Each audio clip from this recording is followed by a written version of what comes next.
बिस्मिल्लाहिर्रहमानिर्रहीम। Hello friends, how are you? Welcome to my YouTube channel exam points. तो दोस्तों, आज हम बात करने वाले हैं डायनेमिक प्रोग्रामिंग के बारे में। डायनेमिक प्रोग्रामिंग क्या है, इसकी डिफिनेशन पढ़ेंगे, इसकी थोड़ी एक्सप्लेनेशन करेंगे, एग्जांपल लेंगे और इसकी एप्लीकेशन पढ़ेंगे और प्रॉपर्टीज़ पढ़ेंगे कि कौन से प्रॉब्लम में डायनेमिक प्रोग्रामिंग अप्लाई होता है। ठीक है, तो चलिए शुरू करते हैं। Programming is in algorithm designing method और स्ट्रेटेजी। ठीक है, सो डायनेमिक प्रोग्रामिंग हमारे पास एक एल्गोरिदम डिज़ाइनिंग मेथड है जिसमें हम एल्गोरिदम्स को डिज़ाइन करते हैं। ठीक है, इसके बाद विच इज़ यूज, अब डायनेमिक प्रोग्रामिंग हमारे पास कब यूज़ होता है?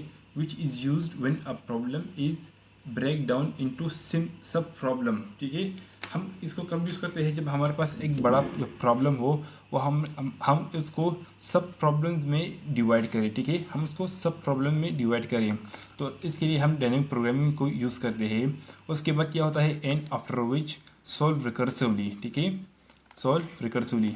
उसके बाद हम हर एक प्रॉब्लम को बार बार सॉल्व करते हैं। ठीक है, जब तब तक सॉल्व करते हैं जब तक उसके लिए एक सोल्यूशन ना निकाले। ठीक है, उसको बार बार सॉल्व करते हैं, solve recursively. In such a problem there can be many solutions. So obviously जब हम एक प्रॉब्लम को सब प्रॉब्लम्स में डिवाइड करें बहुत सारे, ठीक है, तो इस हर एक प्रॉब्लम की अपनी अपनी एक सोल्यूशन हो गई। ठीक है, तो हमारे पास इनमें कितने सोल्यूशन हो गए? Many solution. ठीक है, ऐसे ऐसे सिचुएशन में हमारे पास बहुत ज़्यादा सोल्यूशन हो जाते हैं। ठीक है, and each solution has a value.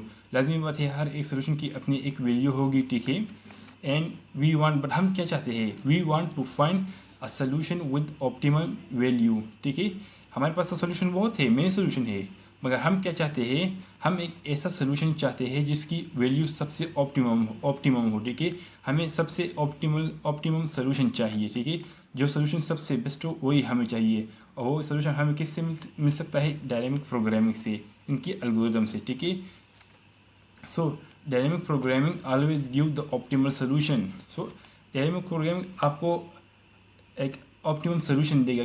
ठीक है, अगर वो एग्जिस्ट है तो वो आपको ज़रूर एक सबसे बेस्ट ऑप्टिमम सोल्यूशन देगा। ठीक है, तो फॉर एग्जांपल अगर ये हमारे पास एक बड़ा प्रॉब्लम है, ठीक है, तो हमने पे इसको डिवाइड करते हैं, फिर इसको कंक्वीर करते हैं। ठीक है, तो हमारे पास ये एक बिग प्रॉब्लम है, तो हम इसको डिवाइड करते हैं, फिर इसको सब प्रॉब्लम्स में दोबारा डिवाइड करते हैं। ठीक है, अगेन इसको डिवाइड करते हैं और फिर रिकर्सिवली हर एक प्रॉब्लम को सॉल्व करते हैं। ठीक है, तो ऐसे हमारे पास प्रॉब्लम एक था, सोल्यूशन कितने हो गए? 4। ठीक है, तो हमें तो 4 सोल्यूशन मिल गई, लेकिन अब हम क्या करते हैं? इनमें जो सबसे बेस्ट सोल्यूशन है, जो सबसे ऑप्टिमल सोल्यूशन है, हम उसको सेलेक्ट करते हैं। ठीक है, करते हैं कि हमारे पास डायनेमिक प्रोग्रामिंग क्या है और ये कैसे काम करता है। ठीक है, तो फॉर एग्जांपल हमारे पास एक एग्जांपल है। ठीक है, और मुझे एस से डी तक जाना है। ठीक है, मेरे पास तो सोल्यूशन बहुत थे, लेकिन मैं कौन सा चूज़ करूँगा? तो चलिए डायनेमिक प्रोग्रामिंग के ज़रिए इसको सॉल्व करते हैं। तो फर्स्ट जो सोल्यूशन है वो मेरे पास है कि मैं एस से सी तक जाऊँ। ठीक है, 1 किलोमीटर का है। ठीक है, एस से एफ तक 2 किलोमीटर का है, और एस से एफ तक और एस से ए तक 5 किलोमीटर का है। ठीक है, तो मैं ऑब्वियसली सबसे लेस वाले पाथ पर जाऊँगा। ठीक है, जो कि 1 किलोमीटर है, तो मैं एस से सी तक गया। ठीक है, इसके बाद मेरे पास 2 रास्ते हैं। ठीक है, एक सी से ई तक और दूसरा सी से जी तक।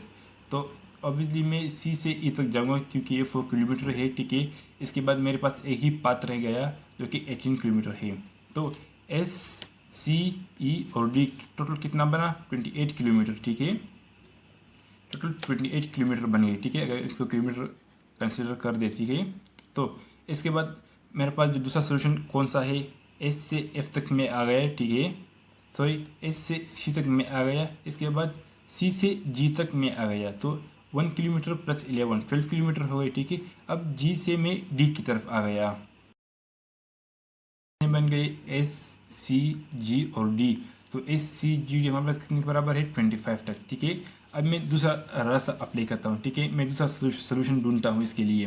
तो मैं एस से एफ तक आ गया। ठीक है, 2 किलोमीटर का रास्ता है, पाथ है। ठीक है, और एफ से मैं ई तक आ गया। ठीक है, तो एस से ई तक कितने किलोमीटर का है? 9। ठीक है, मैं ई से डी की तरफ आ गया, तो ये कितने हो गए सारे? 2 प्लस 9 प्लस 18। ठीक है, तो कितने बन गए? सो एस, एफ और ई, डी। ठीक है, तो हमारे पास कितने सोल्यूशन हो, कितने किलोमीटर बन गए? 27। ठीक है, इसके बाद मेरे पास नेक्स्ट जो सोल्यूशन है वो है, मैं एस से एफ तक आ गया, ठीक है।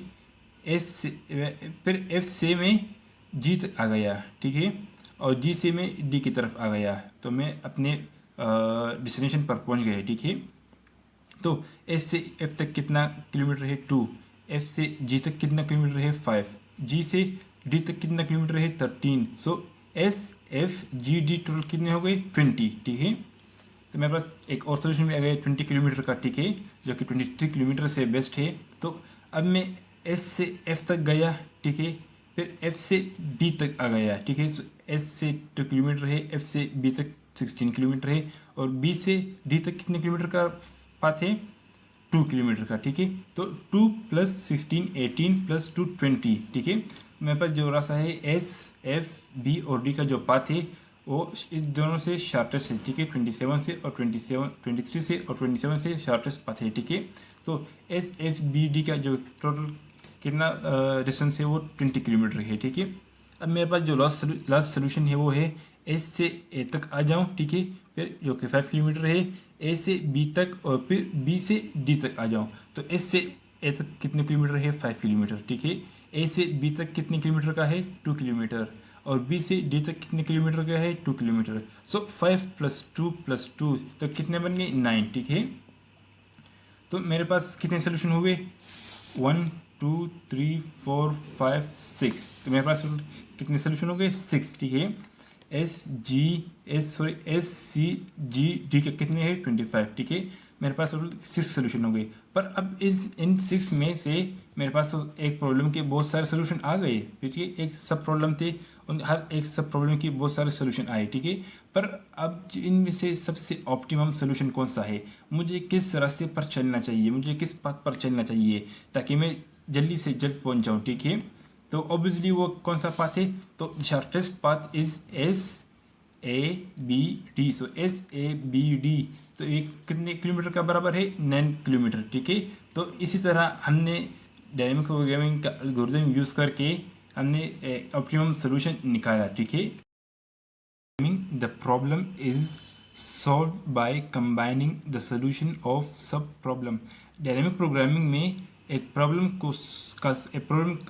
का सोल्यूशन निकालने के लिए हम सब प्रॉब्लम के जो सोल्यूशन है उनको कंबाइन करते हैं, ठीक है।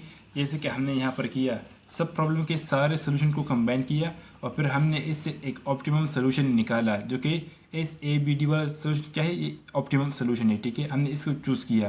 तो इस तरह हम डायनेमिक प्रोग्रामिंग में सोल्यूशन निकालते हैं, ठीक है। एक ऑप्टिमम सोल्यूशन हम इस तरह सारे सोल्यूशन को कंबाइन करके हम एक ऑप्टिमम सोल्यूशन डिराइव करते हैं उनसे, ठीक है। डायनेमिक प्रोग्रामिंग है, ठीक है। हमारे पास 6 एप्लीकेशन है, कौन कौन से है, ऑप्टिमल बाइनरी सर्च ट्री में डायनेमिक प्रोग्रामिंग अप्लाइड होता है, ठीक है। मैट्रिक्स चेन मल्टीप्लिकेशन में अप्लाइड होता है, all pair shortest path problem में अप्लाइड होता है, ट्रेवलिंग सेल्स पर्सन प्रॉब्लम में अप्लाइड होता है, 01 नेपसेक प्रॉब्लम में अप्लाइड होता है। मैंने नेपसेक पर एक वीडियो बनाई है जिसकी लिंक मैं इस वीडियो के डिस्क्रिप्शन में दे दूँगा, ठीक है। सो एंड रिलायबिलिटी डिज़ाइन में भी डायनेमिक प्रोग्रामिंग अप्लाइड होता है, ठीक है।